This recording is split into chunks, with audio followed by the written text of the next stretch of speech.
climbed the rope with my lamp off. Light was what the reaching came for, so I went up blind, glove over glove, feeling for each knot before I trusted it with my weight. 200 feet of it, straight up a black rock face, and I climbed it in the dark on purpose. Doyle was under me on the same line. His breathing came through my helmet as close as my own, and it had gone slow.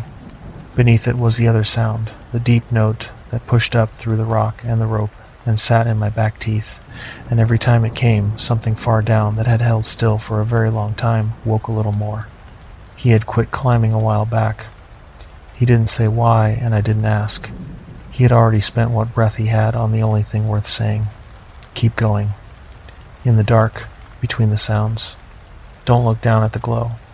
So I kept going, in the dark, between the sounds, and I did not look down at the glow. I came up over the lip of that chasm alone. 3 of us had gone down it. I was the one who came back up.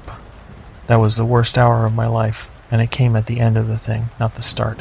The start was 9 years earlier and 8 months out from the last relay at Cold Fork, aboard an old tug with a good crew, back when the dark was only the dark. I was a prospecting hand aboard the Fenmark, and I had been aboard her almost 9 years by the time this happened. She was old when I signed on, and older every year after. The company that leased her to crews like ours had quit spending real money on her long before I ever saw her airlock. She was a hull tug, squat and ugly, built to grab dead rock and dead ships and drag them somewhere they could be cut apart for whatever was worth carrying home. Her main drive groaned when it lit. Her hull carried so many patches that her whole working life was there in the welds, for anyone who could read them, and Doyle could read them. He had put half of them there. We ran the cold reach, because that was where the company sent the crews it did not care about losing. Past Cold Fork, the relays thinned and then stopped, and past that was the long dark and whatever drifted in it. A hull tug with a stubborn captain could make a living out there on what the big outfits had written off as too far to bother with.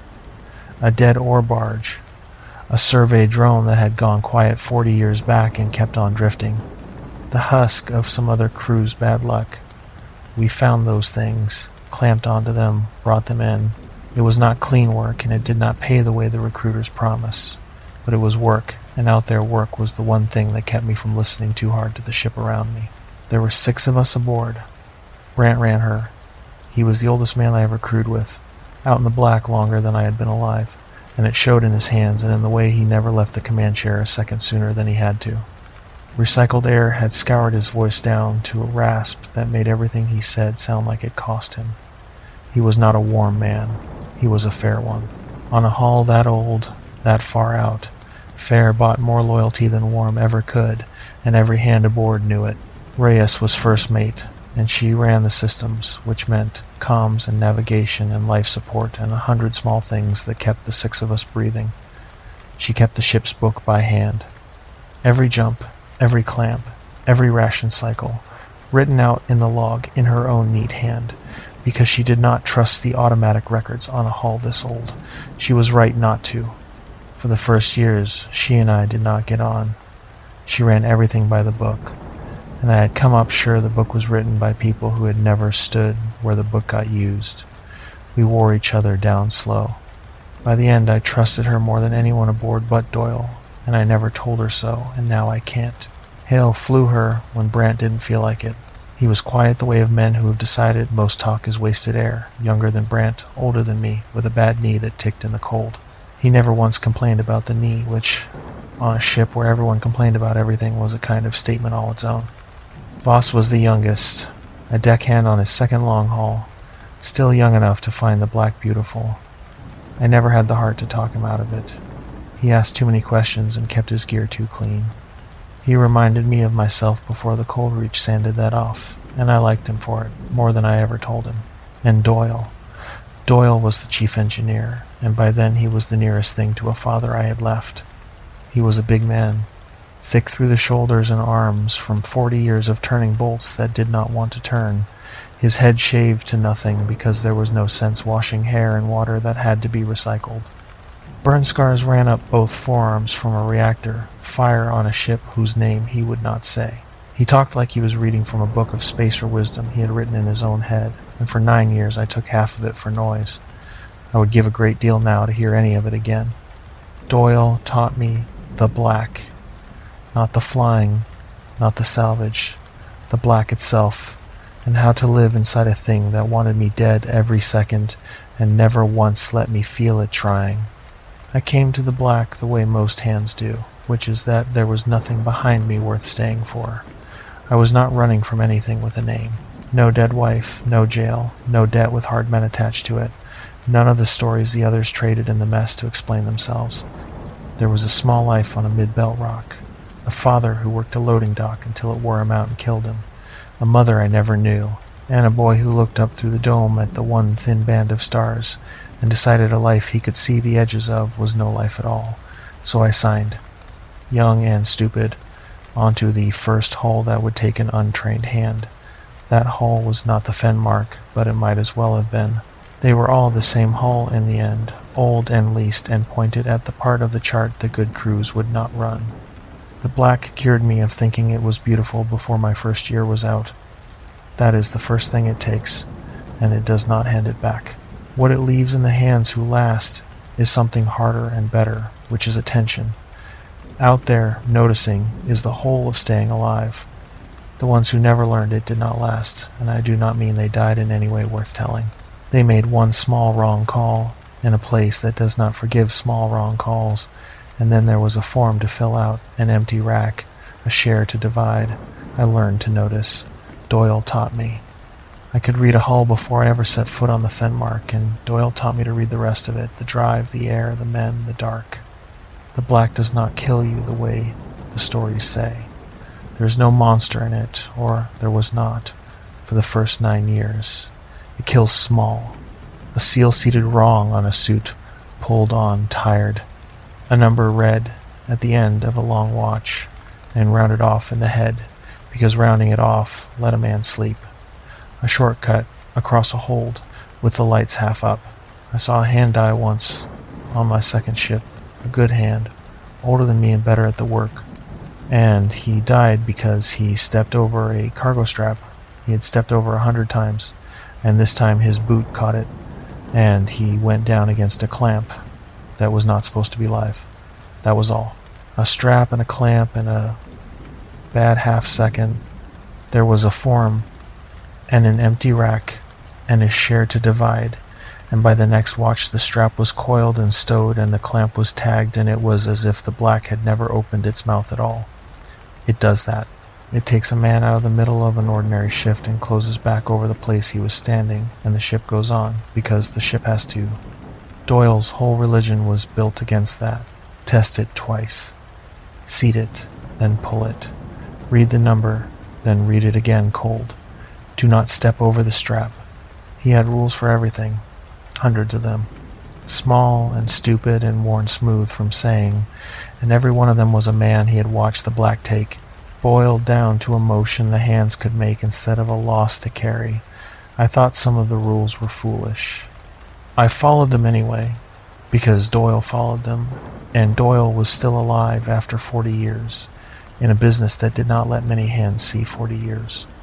It was a long time before I understood that the rules were the reason. The black is not clever, it is only patient, and it only ever needs one careless moment. A man who is never careless once lives a long time out there, and a man who cannot manage that dies in a way so small nobody back home ever hears the name of the thing that did it. 9 years on one tug is a long time, long enough that the crew stops being the men I worked with and becomes the only people alive, because out past Cold Fork that is the plain fact of it. The nearest others were 8 months of hard travel in any direction. 9 years made those 5 men family, the parts of them I would never have chosen and made room for anyway because there was nowhere else to set them down.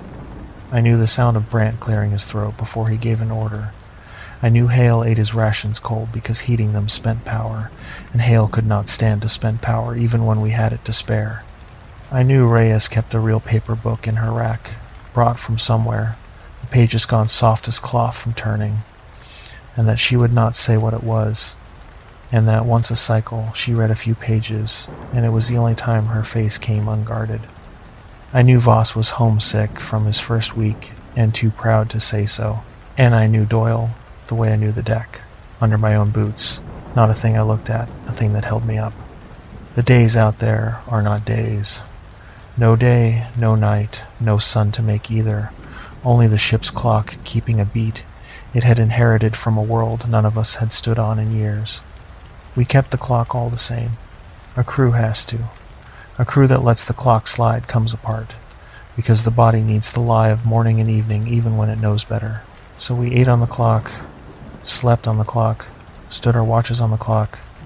The clock said day, and the viewport said the same black it had said for 8 months. And we believed the clock, because the only other thing to believe was the viewport, and no man can live believing the viewport. Routine was what held us. Watch, work, mess, rack, and around again. The work was mostly keeping the Fenmark alive, and a hull that old wants tending the way an old animal wants tending, steady and patient and thankless. I spent more hours than I can count in her guts with Doyle, back in the crawl spaces behind the drive where the heat came off the shielding, warm enough to work bare-handed.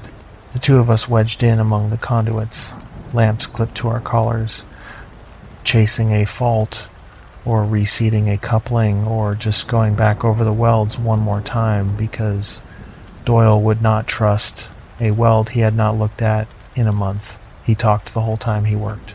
He could not turn a bolt in silence. A ship this old does not have failures, he told me once. His scarred forearms buried in a junction I could not have named. It has conversations. She tells you what is going wrong a long time before it goes, if you are listening. The young hands wait for the alarm. The alarm is the ship giving up on telling you, nice. By the time she is shouting, she has been whispering for weeks, and you weren't listening. He pulled a lead, checked it, seated it back. Same as people, he said, same as the black. Nothing that matters ever announces itself. It whispers first, and it whispers a long while, and the whole trick of staying alive is hearing a whisper in a room full of engine.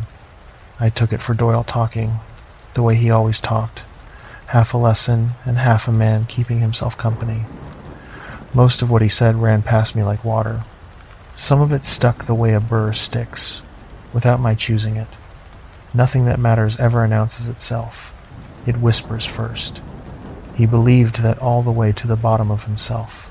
He was right, and it cost him the proving of it.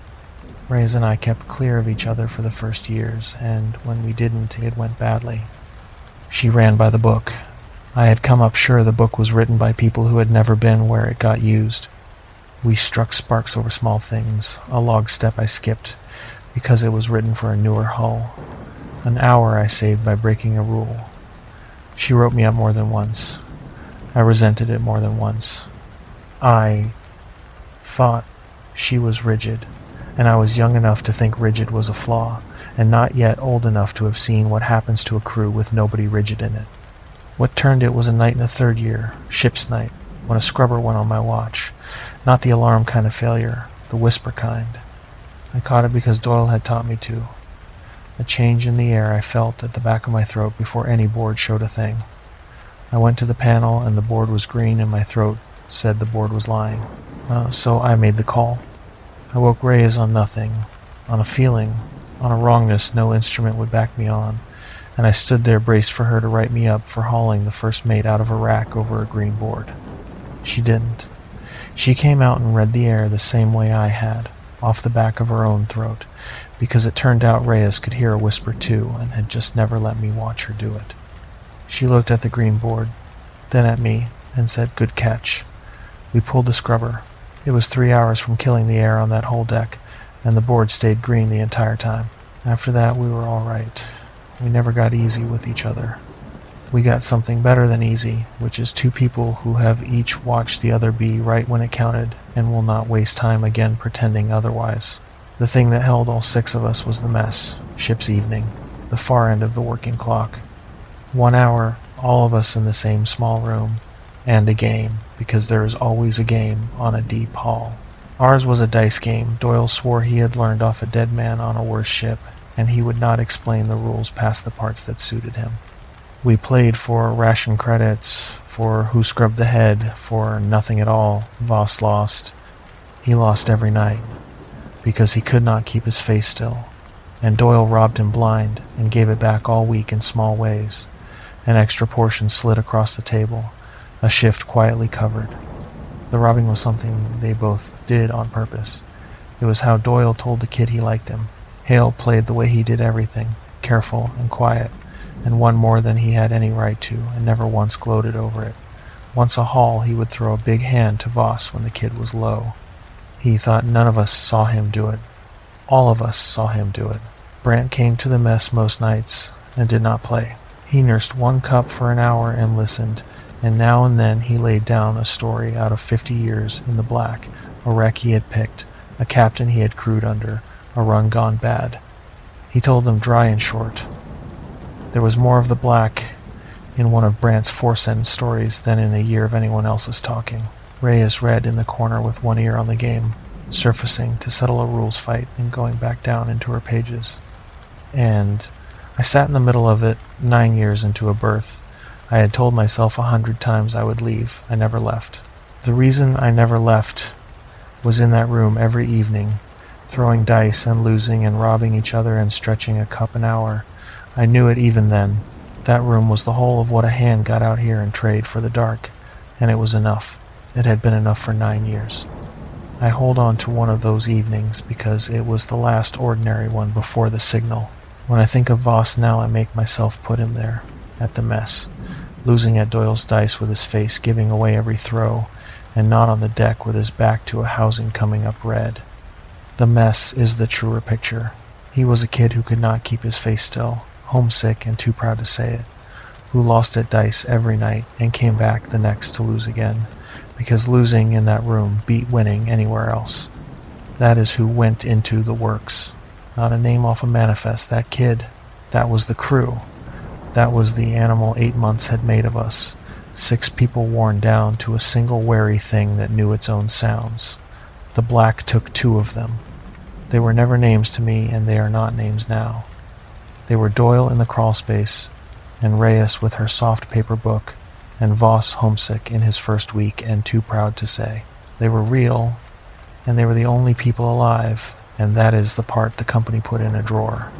The last piece is the ugly one, and it is the reason we went down at all. We were prospectors. We did not draw a wage worth the name. We drew shares, and shares meant the crew ate well only if the crew came home with something in the clamps. 8 months of empty dark and empty clamps makes a crew hungry in a way that has nothing to do with rations. We started running arithmetic we knew better than to run.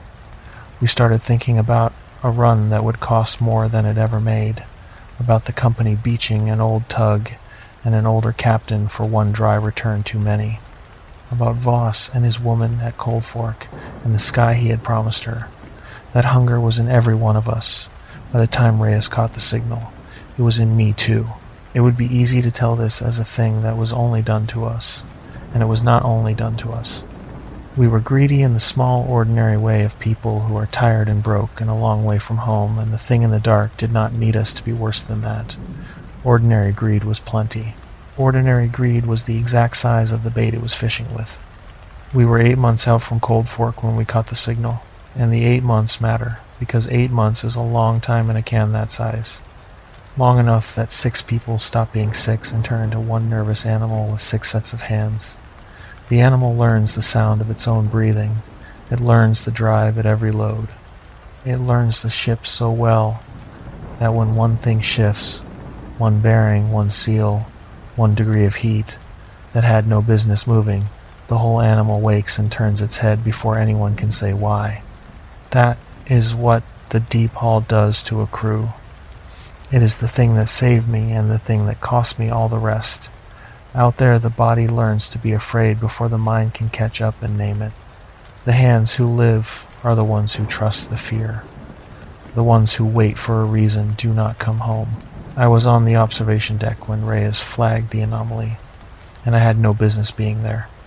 My rack cycle had started 2 hours before. I should have been strapped in, paying down the sleep debt the last jump had left me. I could not sleep. I told myself it was the jump.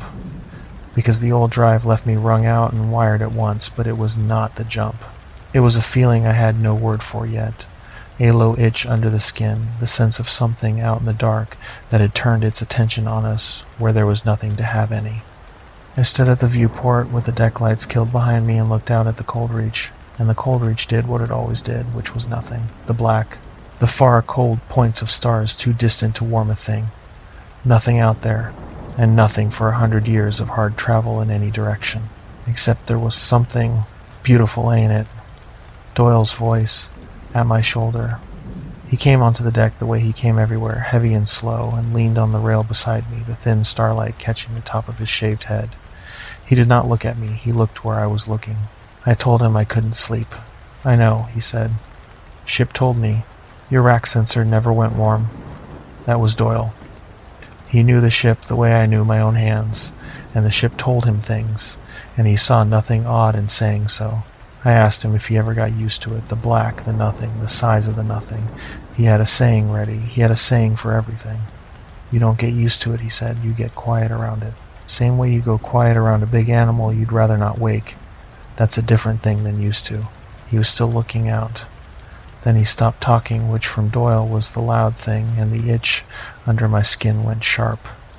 I followed his eyes to a patch of dark off the port bow where the stars behind it were winking out one by one, the way stars go when something large and unlit slides across in front of them. There, he said. The intercom cut in before I could answer. Reyes, and her voice had the flat, careful shape it took when she was reading something off her board she did not like. All hands to the bridge. Captain wants everyone up. Doyle pushed off the rail and clapped a hand on my shoulder, hard enough to rock me. It was as close to affection as he came. Well, he said, something to do, anyway. Beats listening to the ship think. The bridge was cramped and ugly and held together by Faith and by Reyes, and I have never been so glad to step into a small, bright box. Brant sat in the command chair with his boots on the console and his eyes on the main board and a look on that leathered face I had not seen before. Reyes stood at her station, both hands flat on the panel. Hale had the helm. Voss came in behind me, still shrugging into his jacket, one side of his hair flat from the rack. Decided to join us, Brant said, not turning. It was a thing, he said. It meant nothing. Reyes skipped the pleasantries. She always did. We have a signal, she said. Off that body. She threw it up on the main board. The patch of dark Doyle and I had watched eat the stars, drawn now into a shape as we closed on it, and the shape was a world. A rogue, Hale said. His first word since I came in. Sunless. It had no star. It had come loose from wherever it was born. Some collapse or some long, slow gravitational shove a billion years back, and it had been falling through the black ever since, alone, colder than the word cold can hold. A planet with no day, no year, no name. There are more of them out there than anyone likes to sit and think about. Dead worlds falling through the nothing. You pass near their kind now and then on the long hauls. We never stopped. There was never a reason to stop. The signal's coming from the surface, Reyes said. Nobody spoke for a moment. On a dead rogue world there is nothing to make a signal. No station. Because no one had ever built one that far out. No beacon, because a beacon needs a reason, and there was no reason.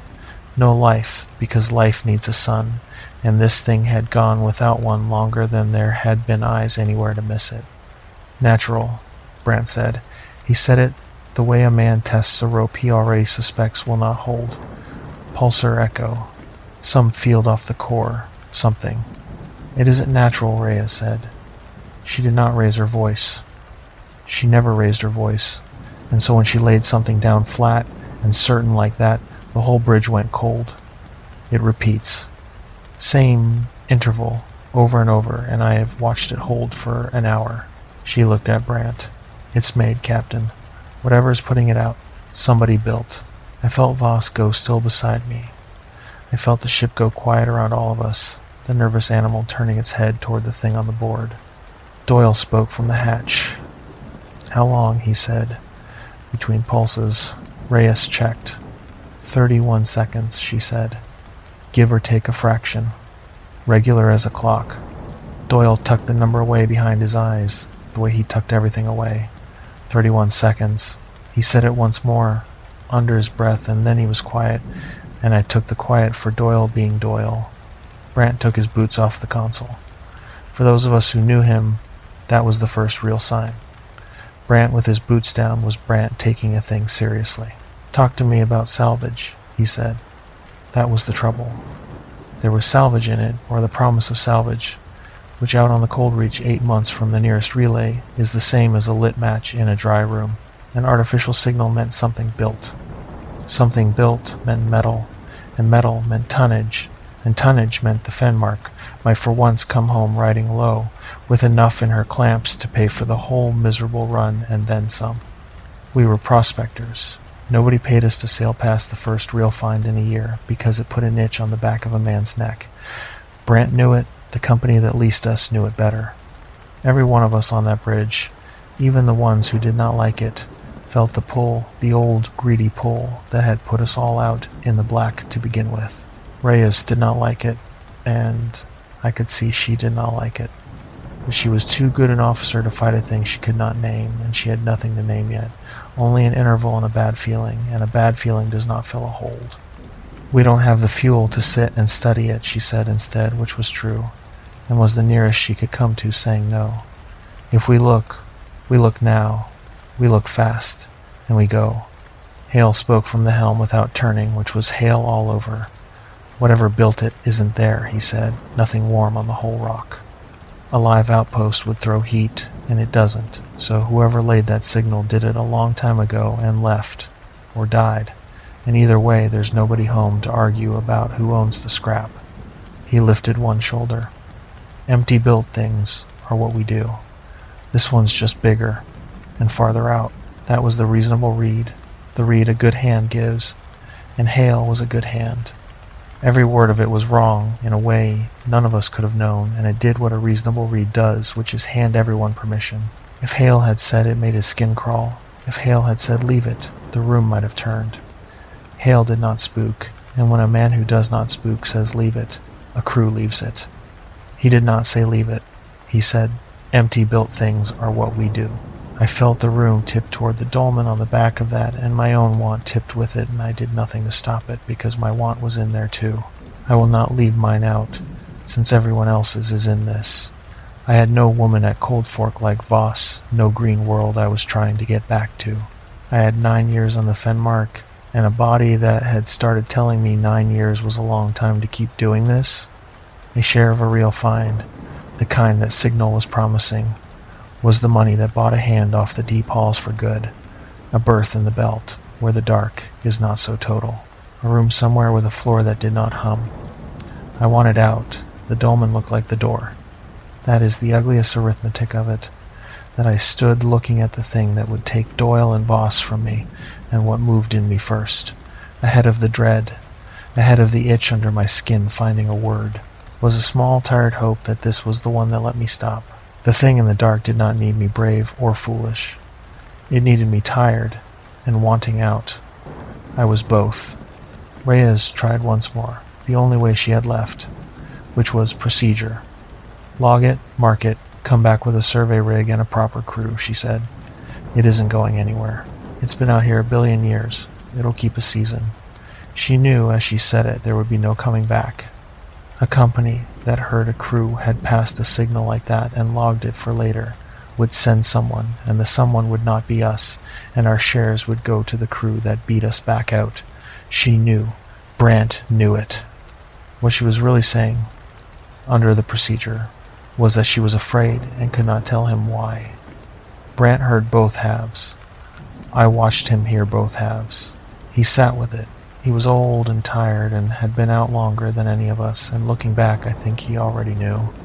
Some part of him, 50 years in the black, could tell the difference between a thing that is dead and a thing only holding still, and I think Brant looked at that board and felt the difference, and chose against it anyway, because the other choice was 8 more months of empty clamps and a company that would beach him for coming home dry. He was not a fool. He was a man out of good choices. I have made my peace with him, and it took a long time. "Prep a landing party," he said. "Marsh, Doyle, His eyes went to Voss, and something in him caught, and then let go. Voss, take the lander down. Find what's making all that racket, put eyes on it, put a value on it. He looked at me, and the old eyes were steady. You don't like it, you say so now. I did not like it. I did not say so. I have gone over that 1,000 times, whether it would have changed a thing, and it would not have, and I go over it still. I said, aye, Captain, because that was the answer a hand gave, and I gave it. Reyes keeps the ship on station, Brant said. Hale flies back up. Anybody's suit reads wrong, anybody's gut reads wrong. You turn around, you come home, we log it a bad find, and we move on. There's no salvage out here worth a hand. He said the last of it, looking at Voss, and Voss nodded too fast, the way the young nod when they are afraid and do not want it seen. We suited up in the lock. I remember the smell of the lander bay, old suit rubber and coolant, and the flat metal smell of a ship sealed too long. I remember Doyle checking my seals with those big scarred hands, the way he had 1,000 times, 2 tugs on each, and doing Voss's twice as careful because Voss was new. Voss talked. He talked when he was scared. He was going on about the pay, about what his share would clear, about the woman back at Cold Fork he wanted to bring out to the mid-belt and set up somewhere under a sky. Doyle let him run. Doyle knew what the talking was for. Kid, he said, when the seals were done. He laid a hand flat on the chest of Voss's suit, the way he would gentle a spooked animal. Down there, things won't always be what they look like. Head straight. Stay close. Do what Marsh says and what I say, and don't go off looking at anything on your own. You hear me. I hear you, Voss said. Say it back. Head straight. Stay close. Do what you say. Voss tried a grin behind the faceplate. Don't touch nothing. Doyle did not grin back. That was the second sign, and only I would have read it. Doyle grinned at everything. He was not grinning now. The lander came off the Fenmark with the short, hard shove of the clamps letting go, and then we were loose, 3 of us, in a can inside a can, dropping away from the one warm, lit thing for 1,000 years in any direction. I flew her. I had put the lander down 100 times on 100 dead rocks. Ore bodies and drifting husks, and the frozen backs of moons nobody had named, and my hands knew the work even when the rest of me wanted no part of it. Doyle sat at my shoulder. Voss sat behind, breathing too fast, and no longer talking, which was worse than the talking. The Fenmark shrank behind us to a shape, then a light, then one more point among the cold far points that were stars, and I did not like watching her go. I had watched her go 100 times, and never minded, because 100 times there had been nothing ahead of the lander but a job. This time there was the dolmen ahead, growing, and the signal coming off it, and the itch that had kept me off my rack. I found I did not want to lose sight of the ship. The body knew. It had been reading the whole run, and it did not want to let the Fenmark go. And I made it let go, because letting go was the job. And Doyle had taught me the job is the thing done when the body would rather not. The road came up under us slow. A world with no sun does not brighten on the approach the way a lit one does.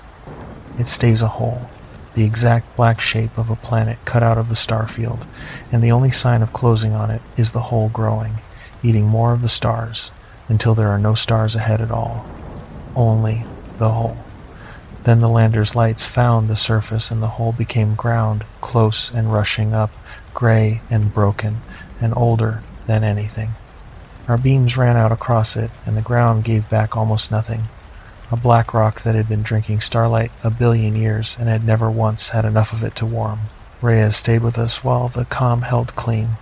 She read us our altitude off the Fenmark's instruments, which I trusted over the landers, and she read us the signal, still pulsing, 31 seconds, and she read us the energy off the surface.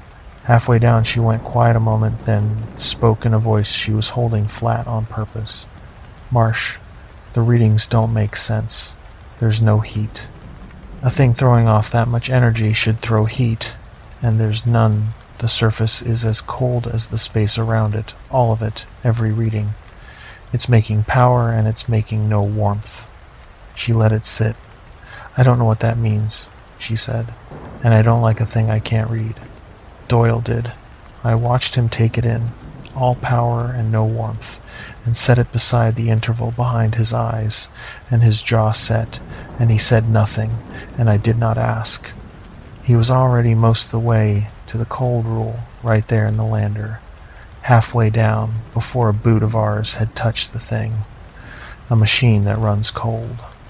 A machine that draws its power out of the cold itself, out of the nothing, and only warms when it is about to do the one thing it is for. He had it before we landed. He only lacked the price of it. We came in low with our lights sweeping, and there was nothing to see.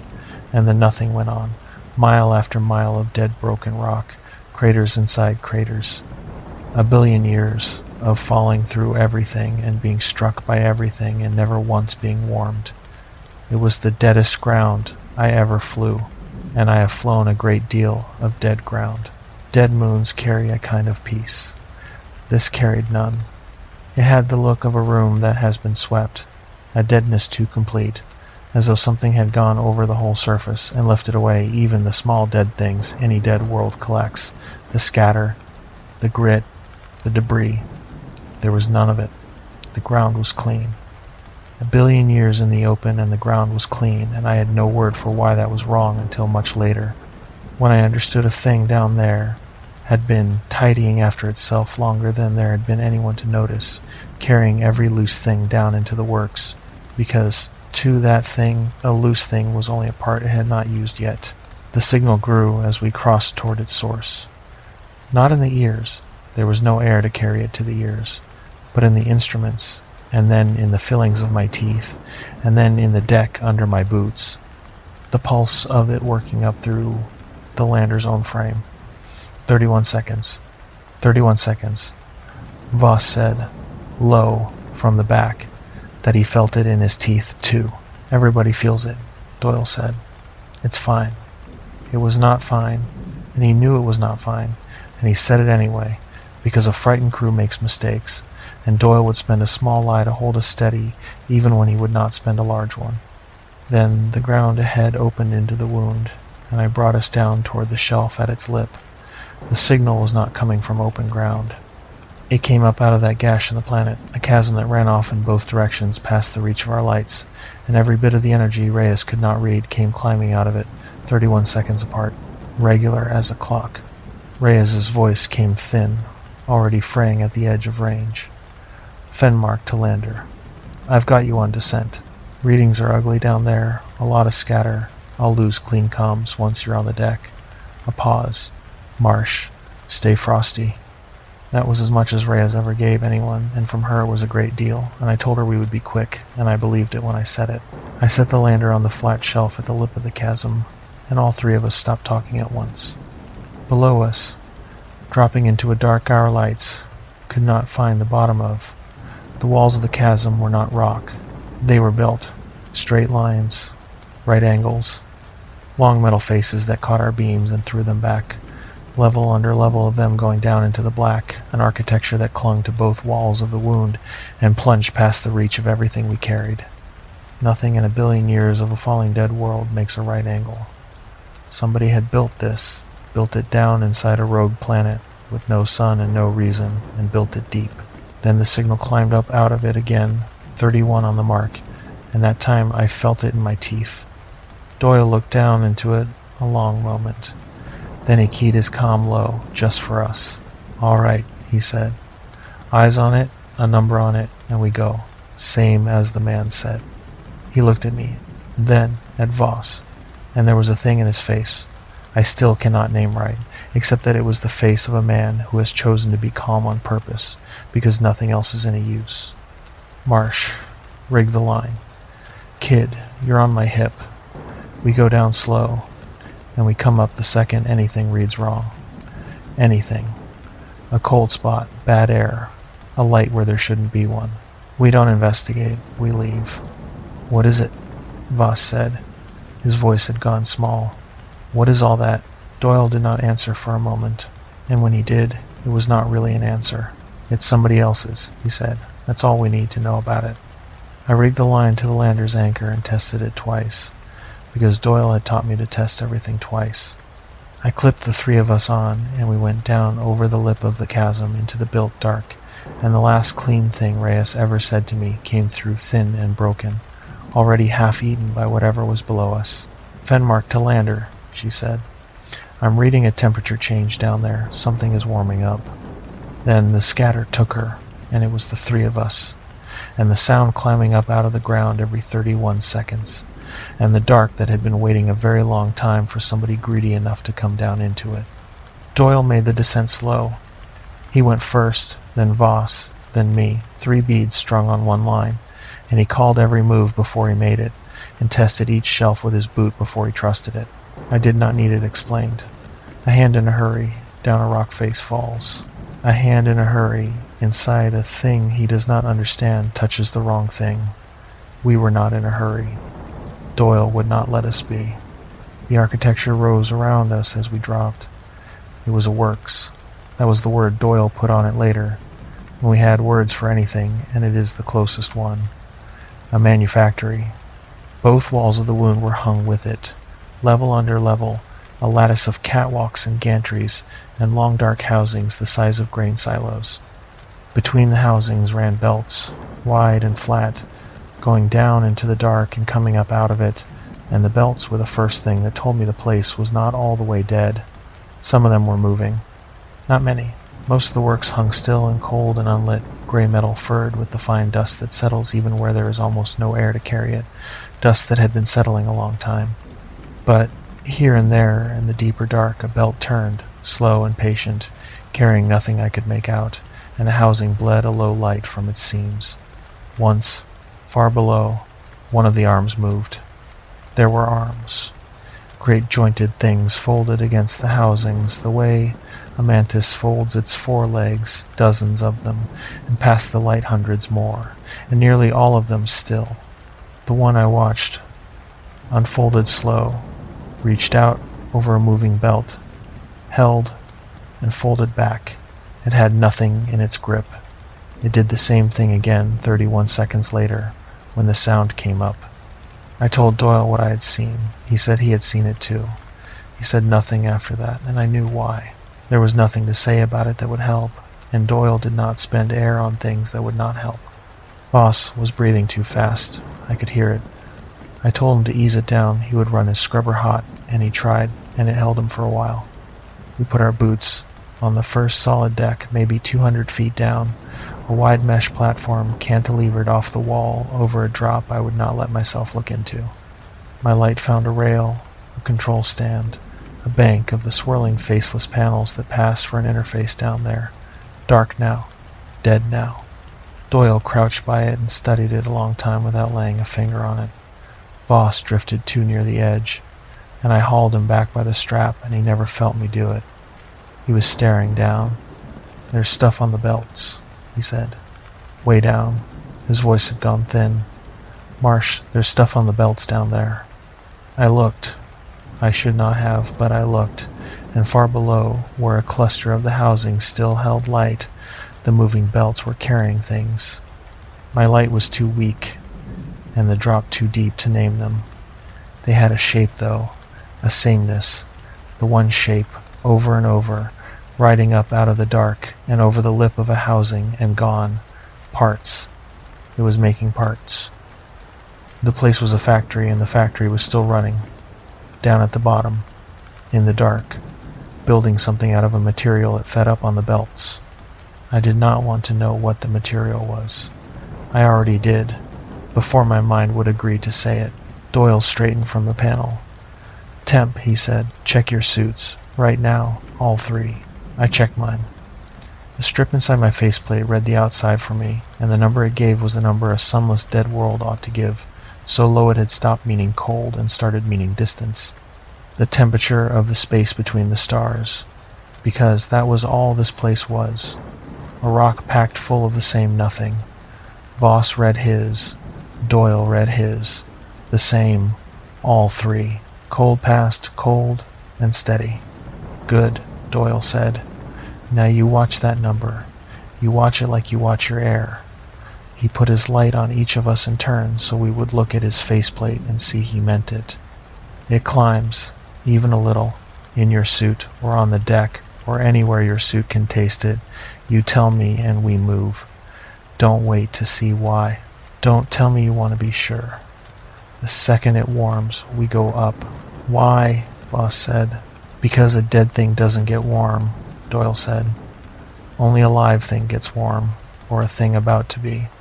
I have turned that sentence over more than anything else Doyle ever said to me. And he said a great deal over 9 years. A dead thing doesn't get warm.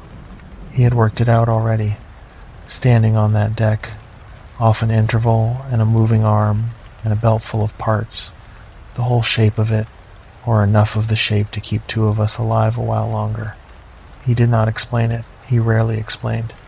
He handed me the rule and trusted me to live by it and ask later, and later mostly never came, and this time it never came for him at all. We worked down the levels slow. The place had no floor we ever found, only level under level, the mesh decks slung off the walls and joined by ladders and by ramps pitched at angles no builder of ours would have chosen. The housings hung between them, with their arms folded, dropping past our lights into a dark that had a bottom somewhere and would not show it. I kept my light down and close, on the deck and the rail and the next handhold, because Doyle had told me to. A beam thrown out into that space found nothing to land on and came back empty, and worse than empty, because a light thrown into a dark like that only shows the dark where to look.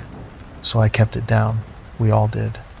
3 small lights and 3 small men going down into a works the size of a range of hills, and the dark closing over us a level at a time. The cold was the one steady thing. I watched the number the way Doyle had told me to, the way I watched my air, and for a long while it held, and the holding was the only comfort the place had to offer. Cold meant still. Cold meant the works around us were asleep, or dead, or waiting, and waiting I could climb past as long as it kept on waiting. I came to want the cold. I never thought I would say that about anywhere, that I wanted it colder, that every degree of cold on the strip was a degree of the thing staying under, and I read the number the way I read a face I was afraid of, watching for the first sign of it changing.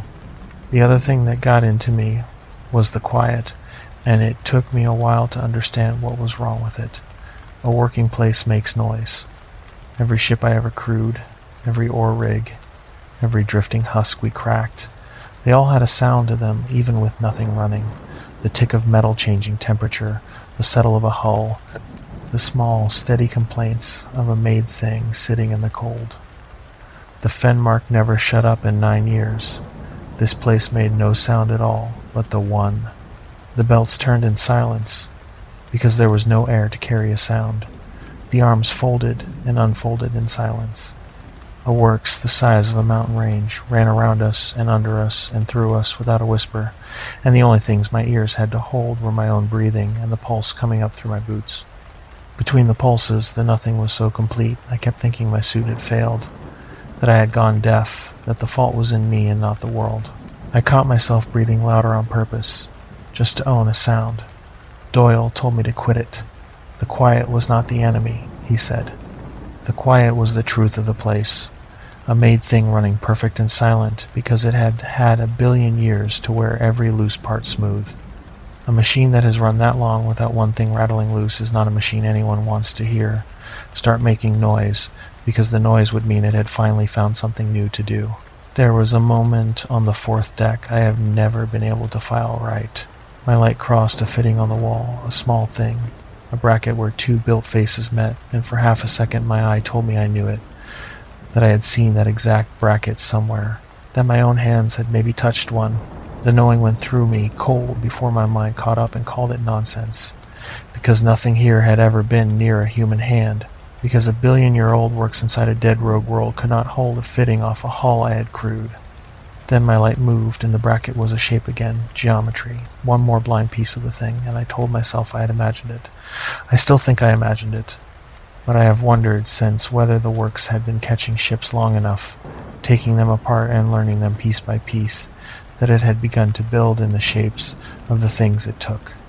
Whether what I saw for that half-second was my own kind of make looking back at me out of the wall, worked in, learned, made, part of the thing, I don't know. I didn't touch it. Doyle had told me not to touch anything, and it is the one time I was glad past all reason that I listened. The drop had no bottom that we found, and after a while that started to work on me worse than anything my light showed. On a hull, on a rock, on any real place, there is a floor, and the going down ends.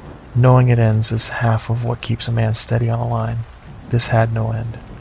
Every deck we came to hung over more of the same, more housings, more arms, more belts running down into a dark that swallowed my light and gave back the low far red of the part that was awake. I stopped being able to feel how deep we were. I would look up for the pale scratch of the lantern lights at the lip, and it would be smaller than I expected, always smaller than I expected, and I would look down and there would be no gauge for it at all. Only the red getting a shade nearer. I have been on hull walks outside a ship in open space, nothing under my boots but 100 years of falling, and that did not do to me what the chasm did. In open space, the nothing is honest. It does not pretend to be a floor. The dolman pretended. It gave me decks to stand on, and a rail to hold, and made me feel like a man descending into a place, right up until I understood the place had no bottom, and never had, that it went down as far as it needed to, and that down there where it was warm it was still building, and had been building the whole time, and would go on after I was gone. Voss felt it worse than I did. He was younger and he had less of the black in him to steady it, and I could hear him fighting his own breathing on the line below Doyle, the count of it running fast and then slow as he made himself pull it down and then fast again. Once he asked, in a small voice, how far we were going to go. Doyle did not tell him a distance, because there was no distance to tell to the number. Doyle said, "We get the number, and we go."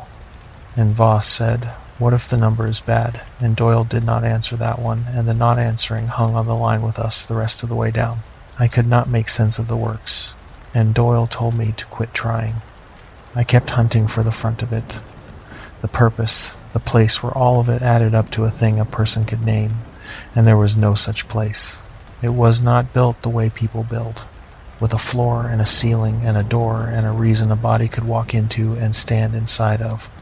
It was built the way a nest is built, or a hive, all of it function, and none of it explanation, every housing and belt and arm doing its one blind piece with no sign anywhere of the whole. Doyle caught me reaching for it, and put his light on my faceplate. "Stop trying to read it," he said. "It doesn't want reading, it wants doing. You stand here trying to understand it, you stand here too long." He moved his light back to the deck. "We're not here to know what it is. We're here to know what it weighs, and then be gone." He was reading it himself. He told me to quit the thing he could not quit, and I knew him well enough to catch it. The half second his light held on each housing we passed, the count running low under his breath. He counted the arms. 1 and 2 and 3, low and steady, and every level down the count climbed, and he never said the total, and I never asked. Some numbers I did not want said aloud in my helmet, in a place like that. I had one of my own. I was keeping quiet. The count of the belts that moved against the count of the belts that were still, because the moving ones were down at the bottom near the light, and the still ones were up here by us. I did not like what it meant, that the place got more awake the deeper it went, that we were climbing down into the part of it that had never gone to sleep.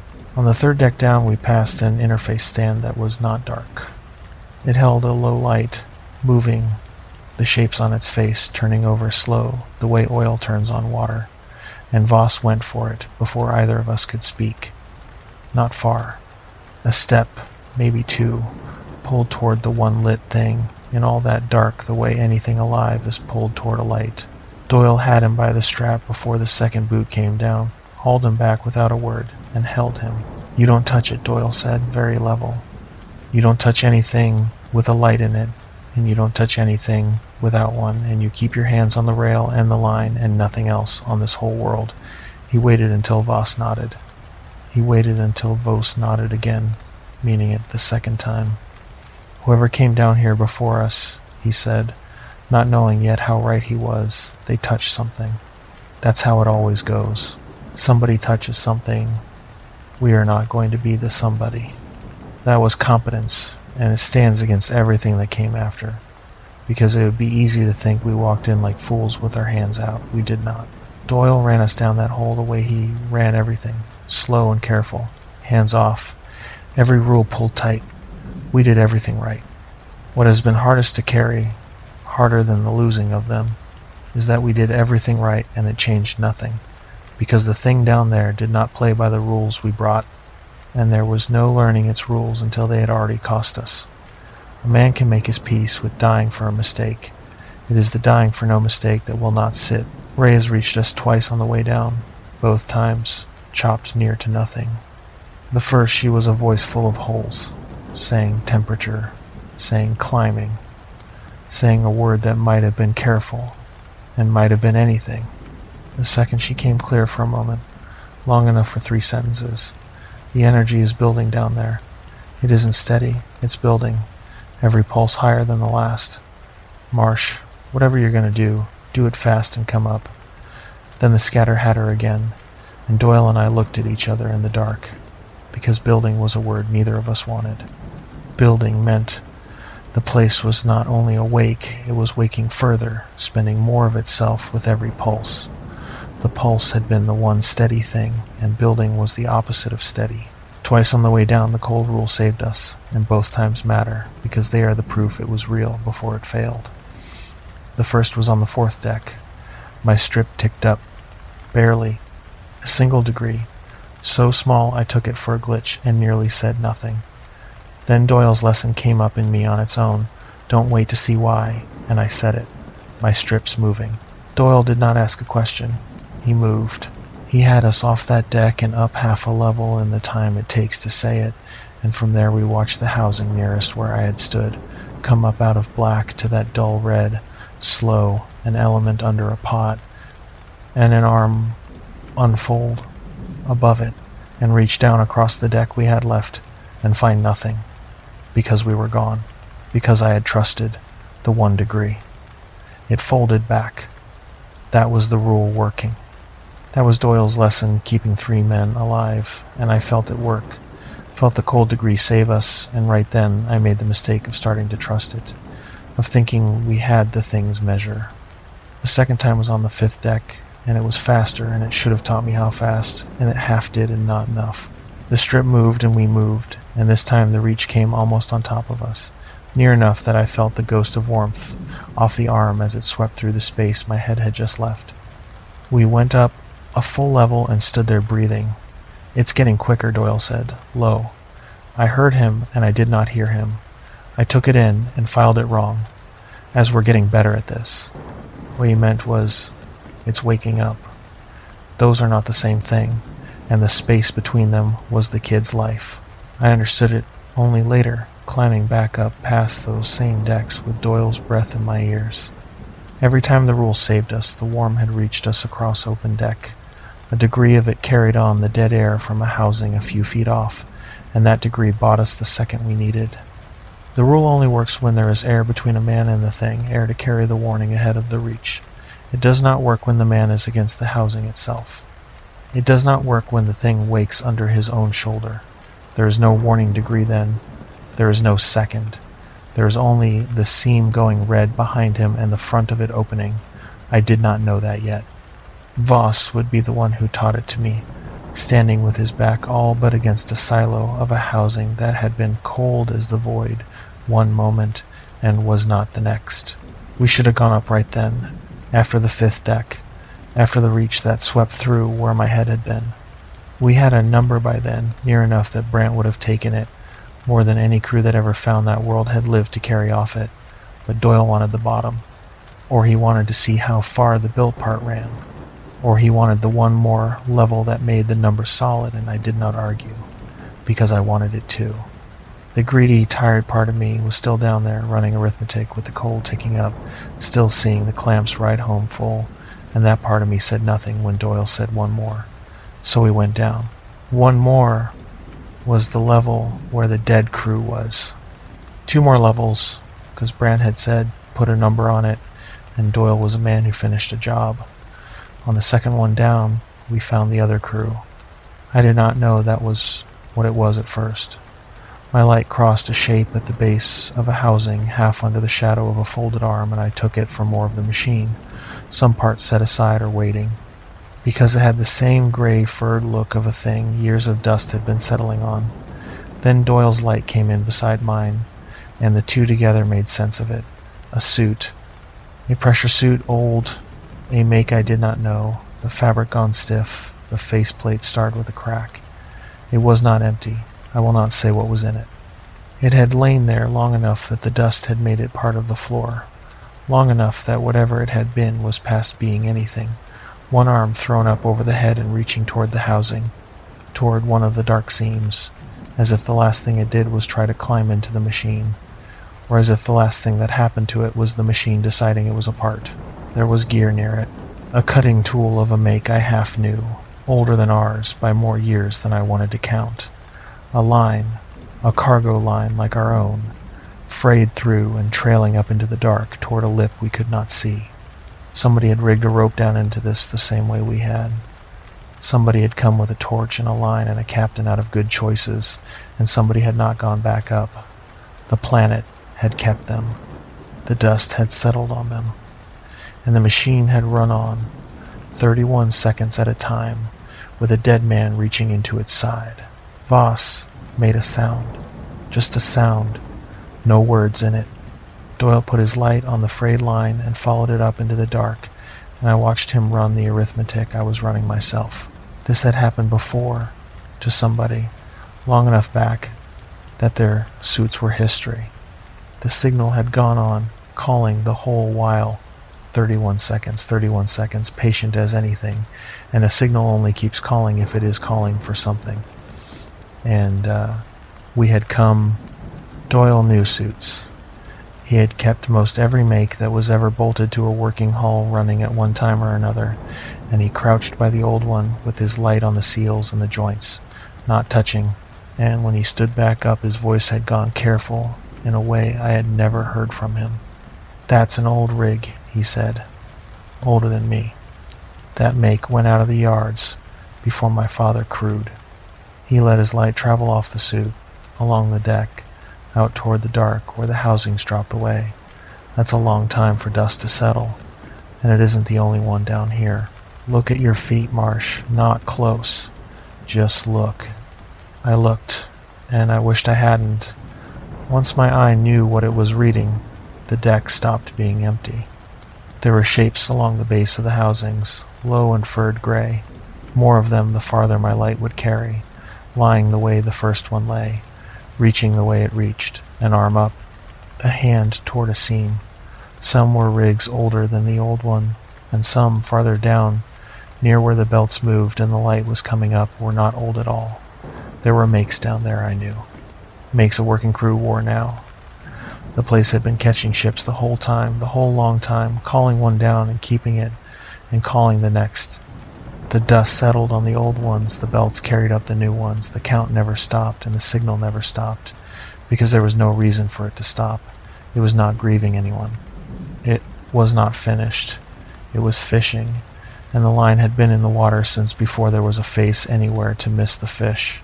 Voss was breathing wrong, the scrubber laboring, his air going too fast, and he said, with a crack running through it, "Marsh, how many? How many is that?" There was no answer that would help, so I gave him none. I put my hand on his arm and said, "We were going up. We were going up right now." Doyle was already saying it, already turning us. He had come down to finish a job, to put a number on a find, and he had found a different number, one nobody carries home in a hold, and I watched him let the salvage go. It went out of him where he stood, the tired, greedy part, the arithmetic of clamps and shares and riding home low. He looked at the old suit reaching into the housing, and whatever he saw there took the last of the wanting out of him, and what was left was the thing Doyle was under all the sayings. A man who had kept people alive in the black for 40 years, and meant to keep 2 more alive now. "We're done," he said. "Right now. We've got our number." He was turning us on the line already, putting himself between Voss and the shape on the floor, hurting. The way he did. We go up. "Marsh, you lead. You're freshest. Kid, middle. I've got the bottom. Slow. same as coming down. He keyed for the ship out of habit and got only the scatter, a hiss with a shape almost in it, and he let it go. Up, he said. Now. And right then, all three of us turned to climb. Voss's voice came over the comm, high and wrong. My suit's warming. Doyle, the number's coming up. I looked at my own strip. Steady. Cold and steady, the temperature of nothing. I said so. Doyle said his was steady too. It's mine, Voss said. It's just mine. It's coming up fast, and I turned my light on him. He was standing where he had been standing, close to us, close the way Doyle had told him. He had done everything right. And the housing behind him, the big dark silo his shoulders all but touched, had a light growing in its seams. Not the belt light, not the low patient glow of the works below. This was new, and it was waking, and it was right behind the kid, the seams coming up from black to a dull red like an element under a pot. I understood then, all at once, and too late, what the cold rule was for. The warming did not start in the room. It started in the thing. It started in the housing the moment the housing chose to run, and by the time a suit 2 feet off could taste the warmth on the air, the housing was already awake, and Voss was against it. Move, I said. Kid, toward me. Move. He moved. He was young, and he was fast, and he did everything right, came off the wall toward me in the line and Doyle, and the housing behind him opened. I don't have good words for how it opened. Not a door. The front of the thing unfolded along seams I had not known were seams, the way a hand opens and the light poured out.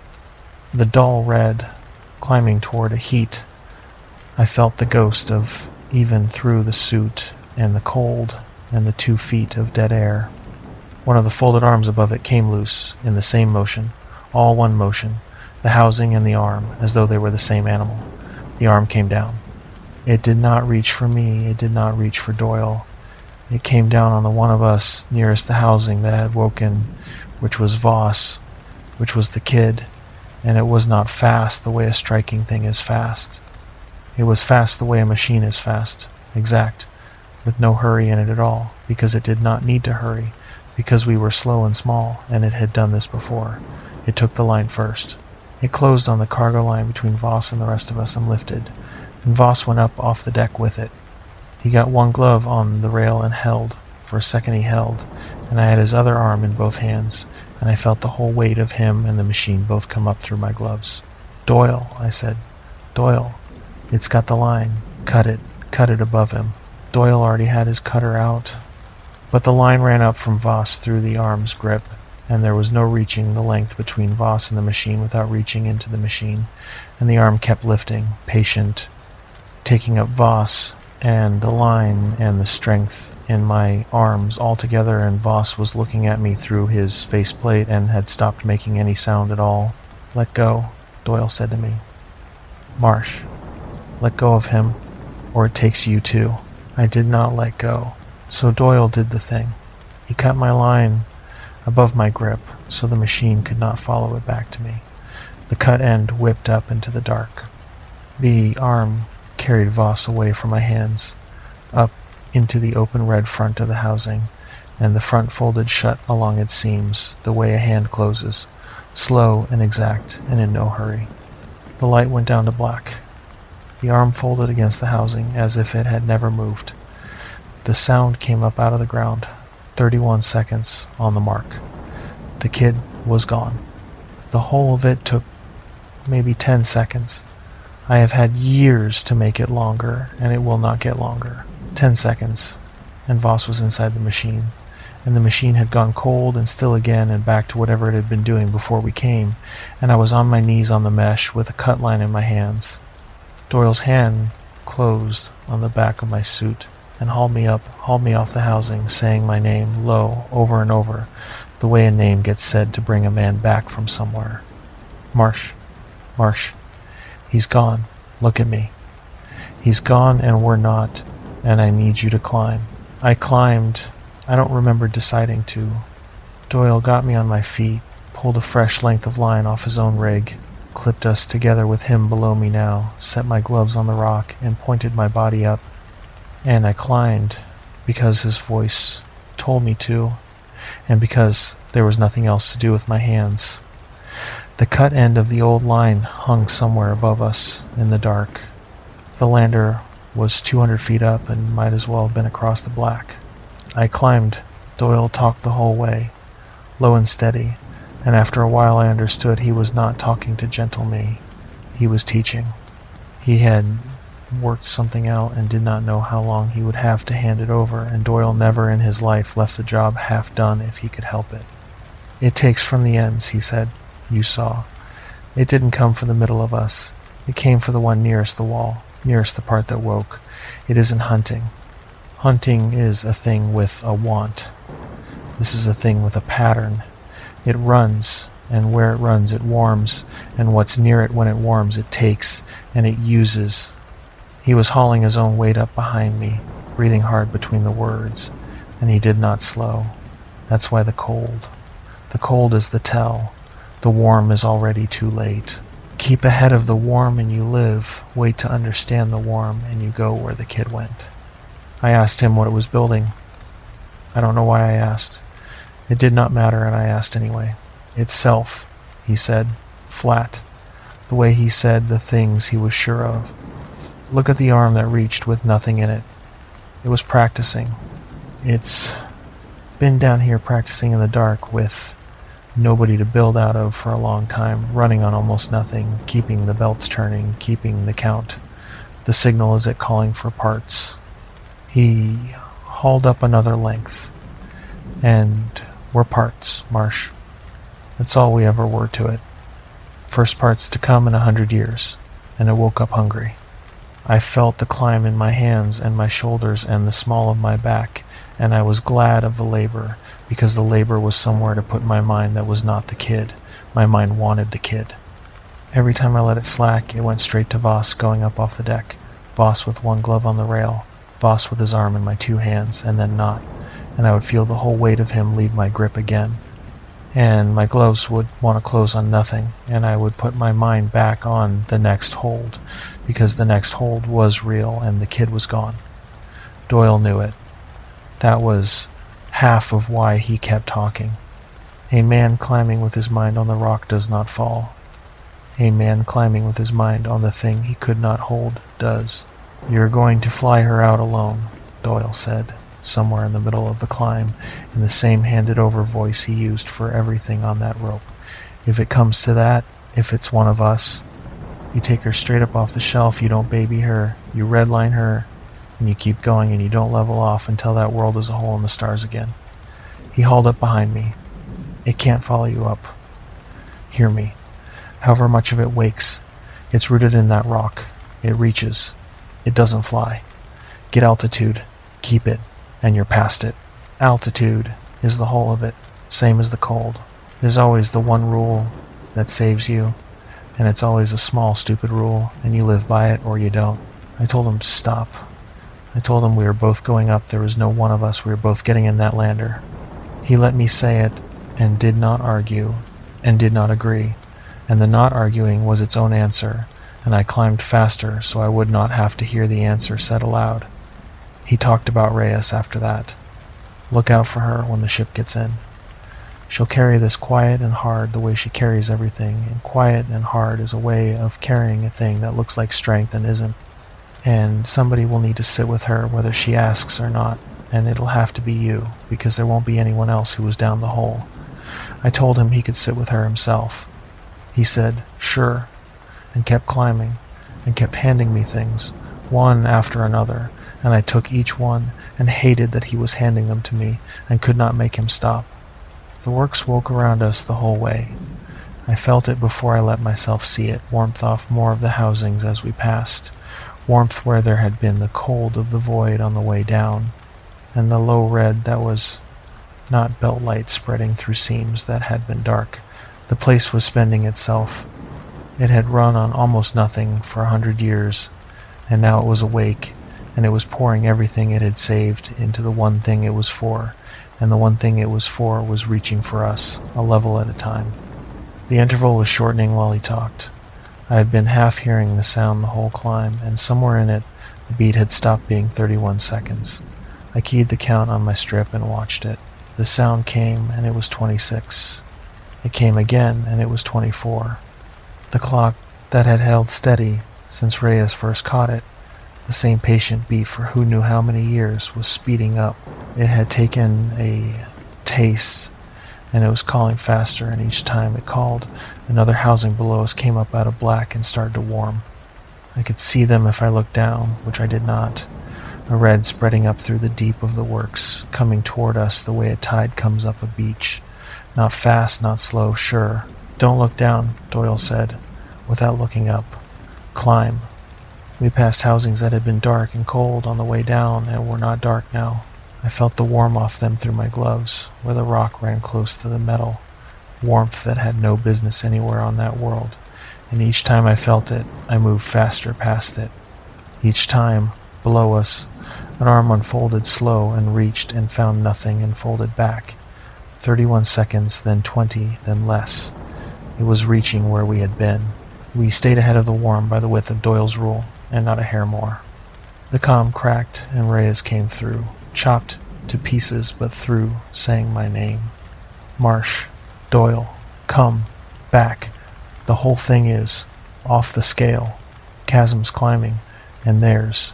Her voice broke and came back. Movement on the surface, around the lip. Something is. Then she was gone, and I did not know what she had seen and did not want to. Save your air, Doyle said. Save your air. Climb. And we climbed. Somewhere in the last 100 feet, the place changed its nature. It had been a machine, cold and patient, running on almost nothing. Now it was a machine that had decided to spend everything. Every belt below was moving, a whole turning industry of them carrying the same shape up out of the dark and over, and I knew now what the shape was, and I made myself not know it. The housings were lit. The arms were working, dozens of them, reaching and folding, and the light of all of it came up the chasm from below, in a red glow with no heat in it. I could feel yet lighting the underside of everything. So the whole wound in the planet came alight from the bottom up, a furnace being stoked in a place that had been dark since before there were stars to see it dark. The sound was constant now, not 31 seconds, not any seconds. It had run all its beats together into one low tone that came up through the rock and my boots and settled in the middle of my chest, and I have heard that tone in the worst part of every night since. There is no describing it, except that it was the sound of a thing that had waited long enough. We reached the lander shelf. Doyle came over the lip behind me, and we lay a second on the flat rock, breathing, and the lander sat where I had left it, dark, waiting, and past it the surface of the dolmen ran off gray and dead under our lights. It was the most ordinary and beautiful thing I have ever seen, flat dead rock going nowhere, because flat dead rock could not open and take you. Get her lit, Doyle said, up already, pulling me up. Get her lit, get her up, we're gone. That was when the surface moved. Reyes had tried to tell us. Movement on the surface, around the lip. What her instruments had drawn for her before the scatter ate the picture was that the works did not stop at the walls of the chasm. The chasm was only where it broke the skin. The thing ran out under the whole plain, under the dead gray rock we had walked, under the lander, out past our lights in every direction, and when it spent everything it had, it did not spend it only down in the wound. It spent it everywhere. The ground around the shelf, the flat dead rock came up, not fast. The way the housing had opened, along seams that had always been there, and that I had crossed and never seen, the surface of the dolmen unfolded, and the red light came up through it, and an arm, the size of the lander, rose out of the ground between us and the hatch, unfolding, patient, exact, reaching, with nothing in its grip yet. We both went still. That was the rule, and we both knew it. The warm comes before the reach. My gloves and boots were still on cold rock, the temperature of nothing, and the arm stood between me and the only way off that world, and the seam it had risen through ran red and warm across the ground in a line I would have to cross. Doyle read it before I did. He read it the way he read everything, fast and without a word, and his hand closed on my arm. "It reaches on the beat," he said, low and close, just for me. "Watch it. It came up on the beat. It'll reach on the next one, slow, and it'll go where the worm is." He was already turning me toward the lander, toward the red seam I would have to jump. "When it commits, you cross behind it, you get in that lander, and you do not wait for me." I said no. I did not know I had said it until it was out. "You do not wait for me," he said again, and his voice did not change. It was the voice he had used to check my seals 10,000 times, the voice that had taught me the black. "There's no time, and there's only the one of us getting up that has any air left to fly, and it's you, because you're lighter and you're faster, and I taught you every hour you've got." He turned me the last of the way and set his faceplate against mine so I would see him, the red light coming up under us both, and his face in it was calm and decided. An old man out of good choices, making the one that was left. "Kid," he said, and I have never known whether he meant Voss or me. "When it takes what's nearest, and it takes what's warm. So I'm going to be the nearest thing, and I'm going to be warm." He let go of me and stepped toward the arm. He did not run at it. He would not have wasted the breath. He walked across the red seam into the warm, to the base of the arm where it came up out of the ground, and he took the cutter off his rig and lit it, and the little blue star of it came up in that red dark, a bright new warm thing in a place that took warm things. The arm above him quit reaching where I had been and turned, slow and exact and in no hurry, toward the nearest warm thing, which was Doyle, which was what he had made of himself. The beat came. The arm committed. It went down toward him the way the first one had gone down toward Voss, sure and unhurried, and in the 2 seconds it spent folding toward the light in his hand, I crossed. I crossed behind it over the red seam, and the warm came up through my boots, and I did not stop to understand it. I ran.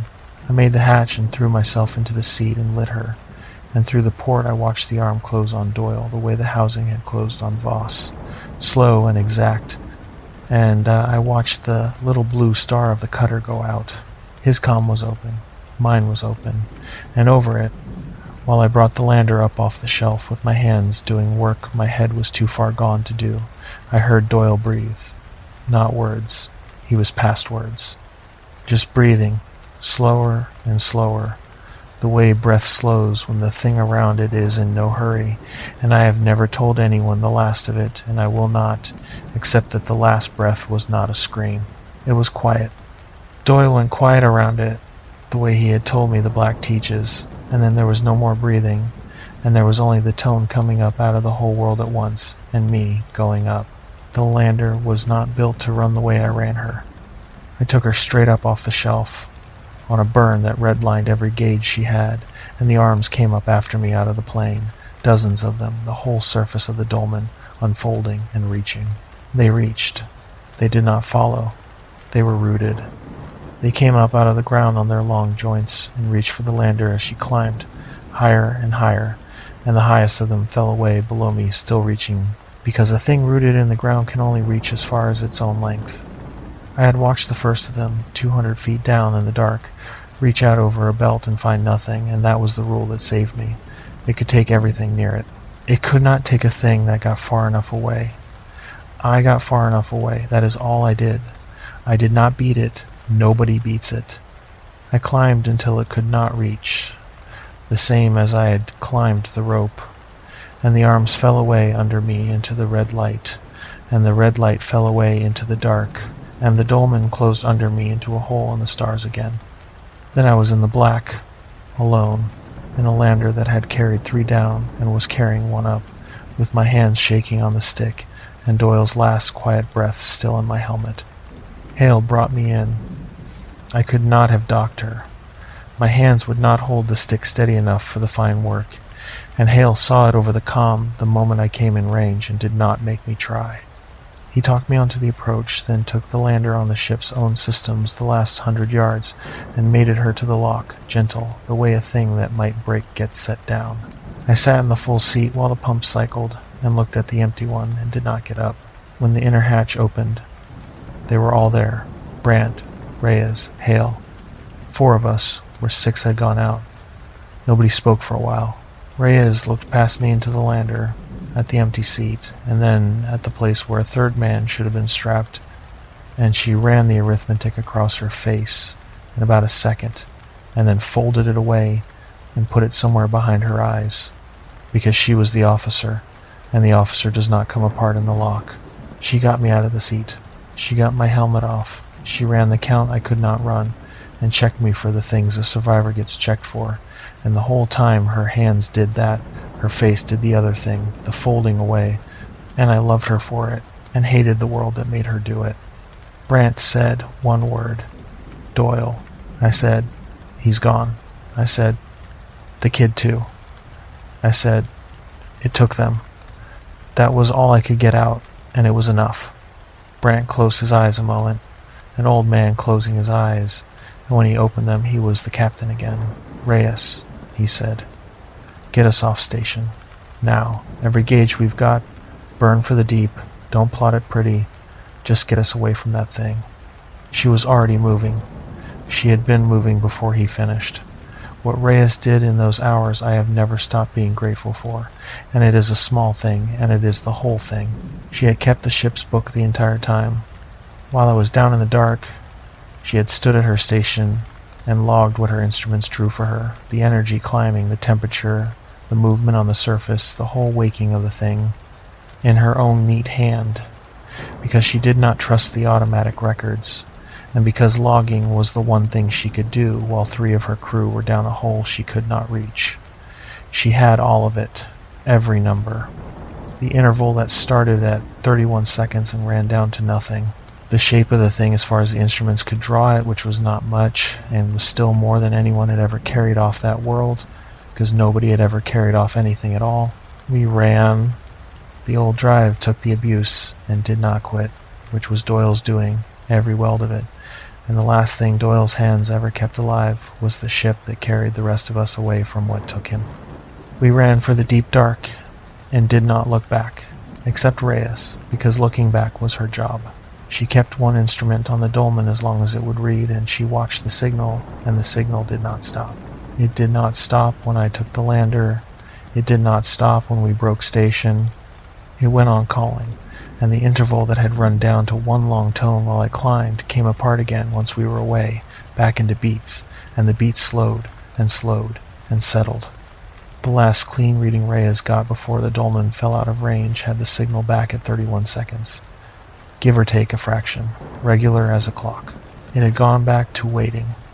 It had spent everything on us and taken what it could reach, and when we got far enough off that there was nothing left near it to take, it folded itself back down into the cold and the dark and went on calling.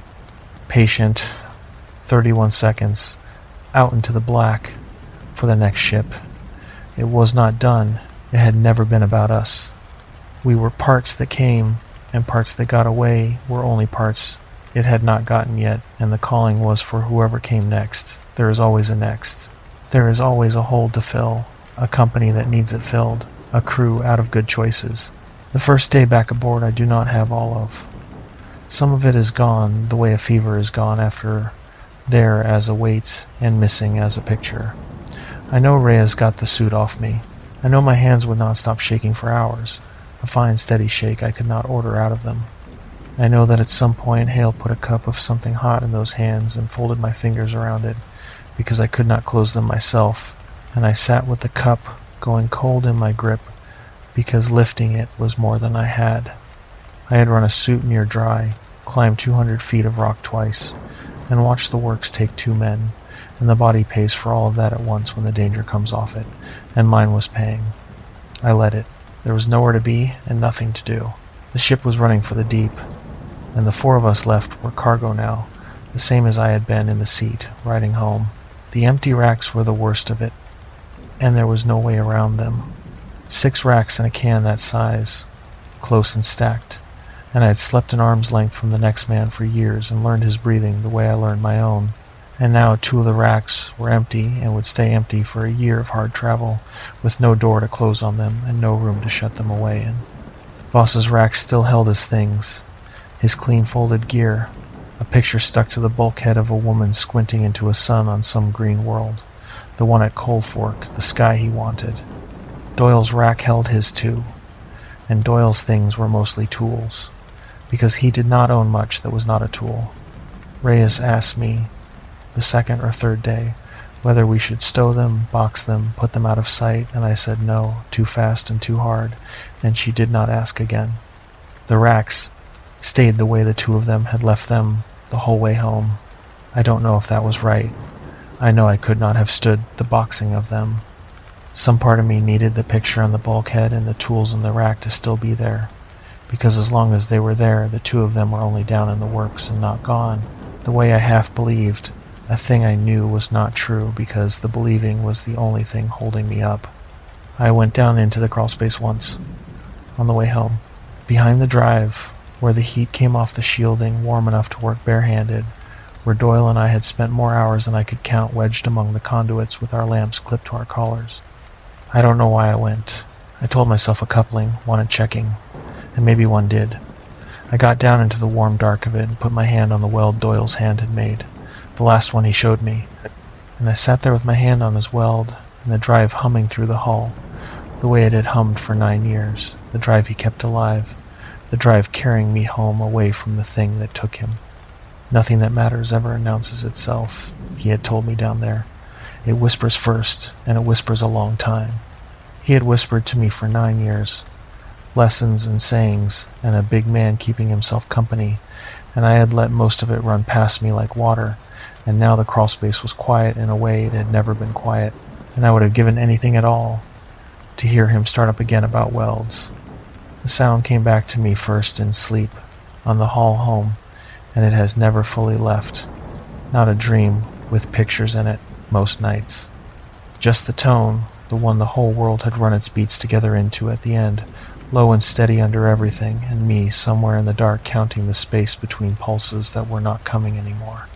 I would wake with my jaw aching from the way the sound sits in the back teeth, and for a second or two I would not know the rack from the deck, the ship from the chasm, and I would lie there and wait for the strip inside a faceplate I was not wearing to tell me whether it was warming.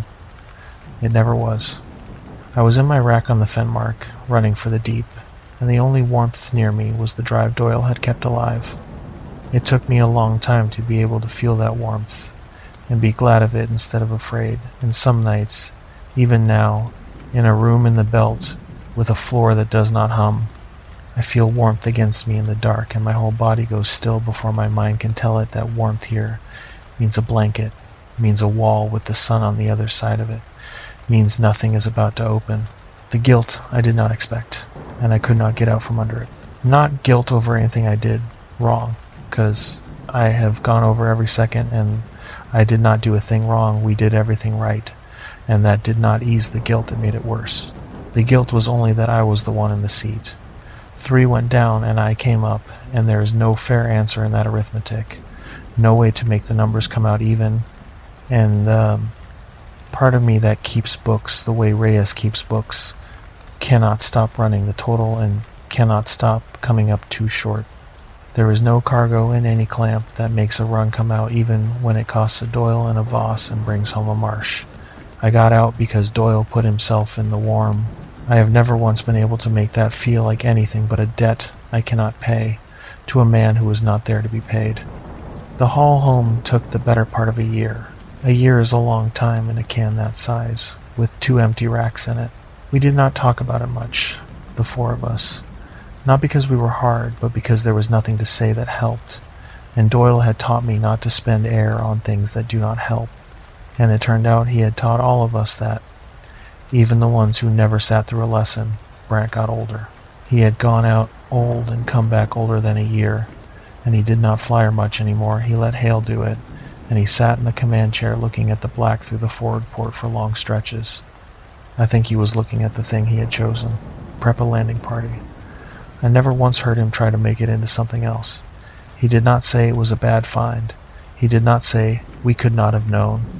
He carried it, and that is the most I can say for any of us, that we carried it and did not try to set it down on somebody else. We still gathered at the mess in the evenings, out of habit, because the clock said to, and because a crew that lets the clock go comes apart. But we did not play the dice game. Nobody said we wouldn't. Nobody put the dice away. They stayed in the cup on the shelf where Doyle had left them, and every evening the four of us sat in the small room, and the dice sat in the cup, and none of us reached for them. Because the game was Doyle's and Voss's, the robbing and the giving back, and there was no version of it that worked with the two of them gone. So we sat. Hale made his rations last. Reyes brought her book and mostly did not read it. Brant nursed a cup an hour, the way he always had. The room was the same room, with two of us missing from it, and no way not to feel the two missing, because a small room is honest about who is in it. There was one night, months into the hall, when Reyes came apart. Once. The only time I ever saw it. Nothing started it that I could see. One of us said something ordinary about a coupling, and she got up from the table and went to the hatch and stood with her back to us, and her shoulders went, and she did not make a sound. Because Reyes would not make a sound. She just stood there and shook the way I had shaken in the seat coming up. None of us moved for a moment, because none of us had ever seen it. Then I got up, because Doyle had told me on the rope that somebody would need to sit with her whether she asked or not, and that it would have to be me. I went and stood beside her, not touching, just beside her, the way Doyle stood. After a while the shaking stopped, and she wiped her face with the flat of her hand and said, in her flat, careful voice, "Thank you," and went back to the table. We never spoke of it. Doyle was right about her. Doyle was right about most things, and it did not save him. And being right is a poor trade for being alive, and I would hand back every true thing he ever taught me to have the man himself back in that room, throwing dice and robbing the kid blind. I stood a lot of watches with Hale on the way home, because the watches had to be stood and there were fewer of us to stand them, and Hale was easy to be silent with in a way I needed that year. He did not want to talk about it, and he did not want me to talk about it, and for a long while I took that for the same numbness that was in all of us. It was not. One watch, near the end, with the belt still months off, and the board quiet, he said, out of nothing, that he was going back out as soon as the company would berth him. I asked him how he could stand to. He was quiet a while, the way he was quiet before anything he meant. Out here it doesn't ask you to feel it, he said. Back in, everybody's going to want me to feel it. Out here it just wants me to fly. That was the most Hale ever said to me at one time, and it was the truest thing anyone said on that whole haul, and I understood then that the Black was not a place Hale went to work. It was a place he went to be left alone with the thing he was carrying, and there are men built that way, who can only stand their grief in a place that does not care whether they grieve, and Hale was one of them. And the Black had a berth for him, because the Black always has a berth. I did not try to talk him out of it. I would have been talking him out of the one thing holding him together, and I had learned that much from Doyle. A man's rule is the thing holding him up, even the hard ones, and it is not for me to pull out from under him. Voss had a woman at Cold Fork. He had told us about her in the lock, suiting up, the last ordinary talk of his life. The mid-belt, the sky he meant to set her up under. When we came through Cold Fork on the way in, Reyes found her. It was not Reyes's job. There is a form for it, a company form, a notification that goes through channels and takes months and says nothing, and Reyes did not use the form.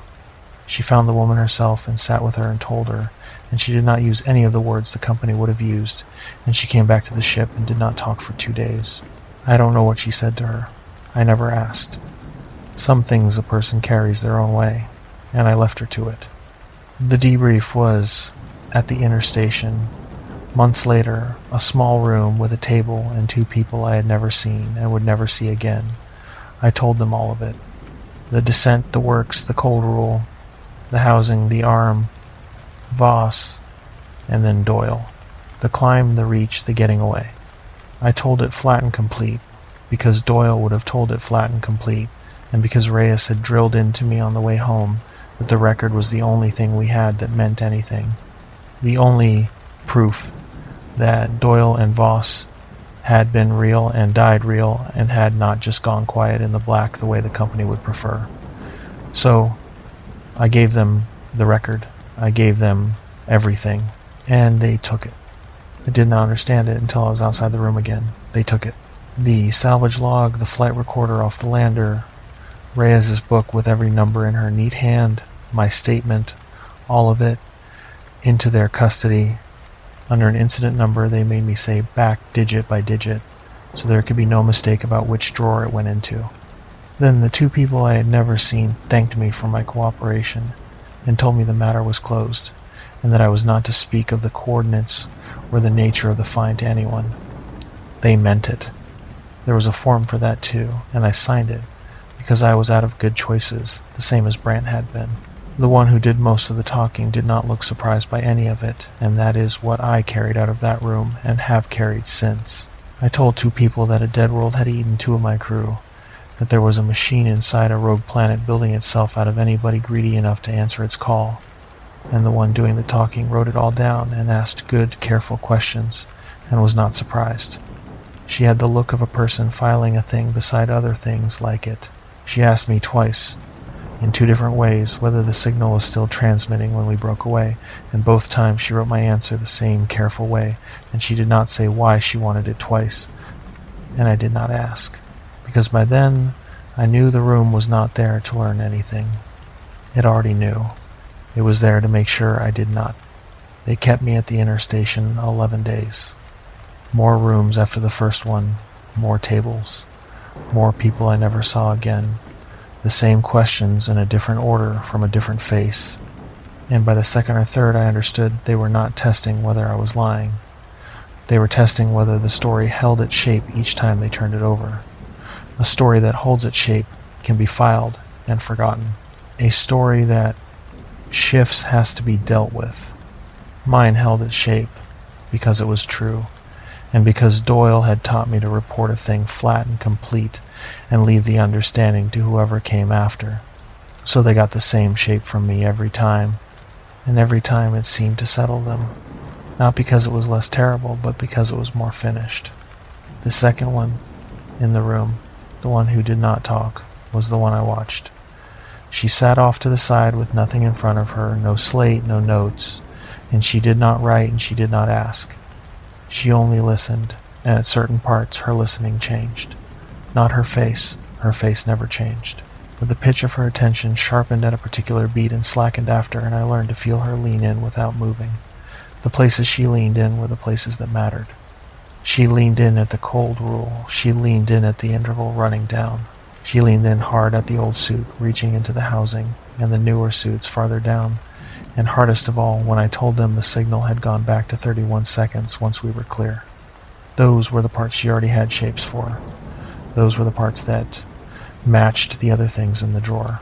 I tried once to ask a question of my own. I asked whether anyone had reported that world before, whether there had been other crews, whether that was why nobody in the room seemed to be hearing any of it for the first time. The talking one did not answer. She let the silence run out until it was plain there would be no answer, and then she asked me in the same careful voice to walk her through the descent one more time from the top. That was the answer. The not answering was the answer. I did not ask again. They paid us, and that is what sits ugliest of all. A settlement, they called it a gratuity. A hardship payment for a run that had cost the Fenmark 2 hands, more money than any of us had seen off a single run, more than the Clamps riding home full would have cleared. It came with the form, the one that said I would not speak of the coordinates or the find, and the two of them sat and watched me read it and sign it, and I understood the money was not for the 2 hands. The money was for my signature. They had worked out long before I ever climbed down into that world exactly what a hand like me cost, tired and broke and far from home, and they had the number ready, and it was not a large number to them, and it was a large number to me.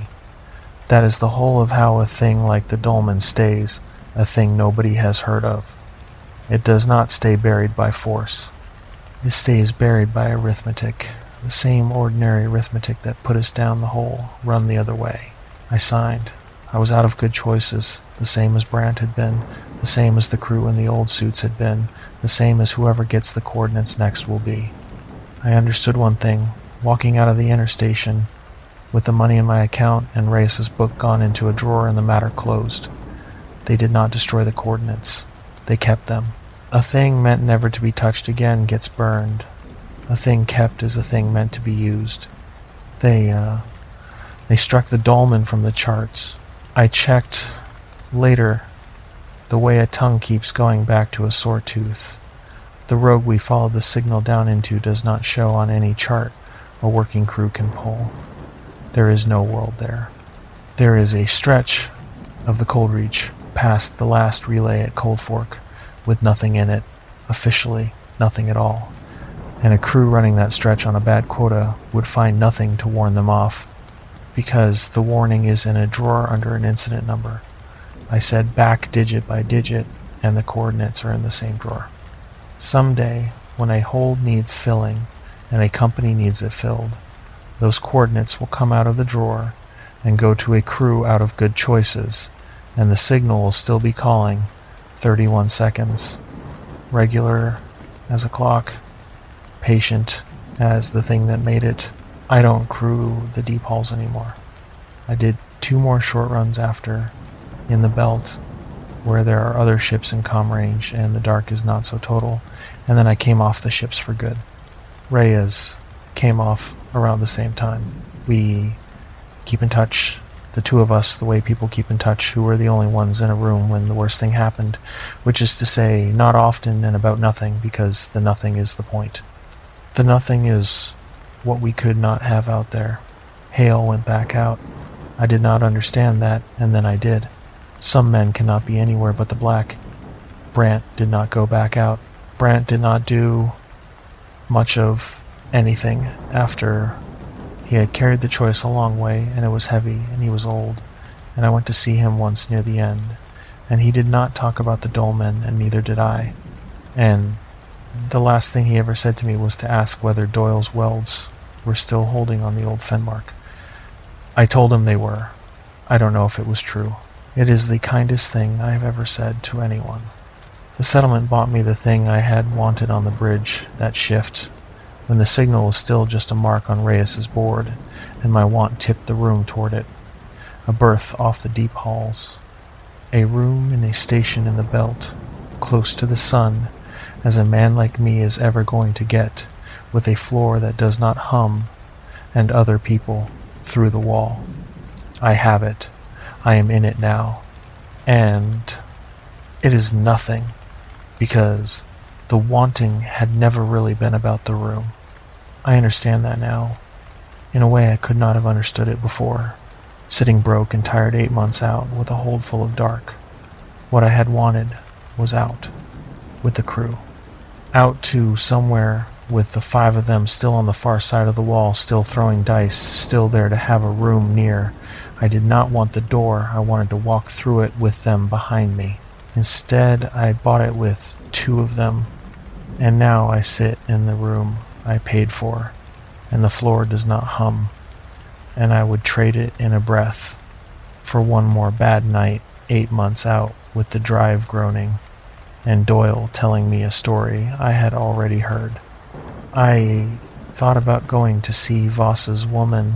Reyes had told her the true thing, the human thing, and there was nothing left for me to add except the part Reyes would not have said, which was that it was quick, and that he did everything right, and that at the end he was not making any sound. I decided she did not need that from a stranger. I decided the not going was a kindness, and maybe it was, and maybe I only told myself so because I could not stand to sit across a table from someone who had loved him and say his name out loud. I don't know which it was. A man does not always get to know which of his kindnesses were kind and which were only fear wearing a kinder coat, and I have made my peace with not knowing, the way I have made my peace with most of it, which is to say, not at all. Only quieter as the years go. I still hear the interval. 31 seconds. I hear it in the quiet, in the space between one thing and the next, and I count it without meaning to. And every time I reach the count, I brace for the sound that came up out of the ground. It does not come because I am not there, because I got far enough away. That is the only thing that ever saves anyone from a thing like that. Not fighting it, not understanding it, getting far enough away, and being lucky enough to have had a Doyle who put himself in the warm so I climbed out of that world because a man let go of me on purpose and stepped toward the thing that was reaching, and the seat came up to the ship with one of us in it, and that one was me, and I have never once been able to make that feel like living. 3 of us went down into the dolmen, only I came back up.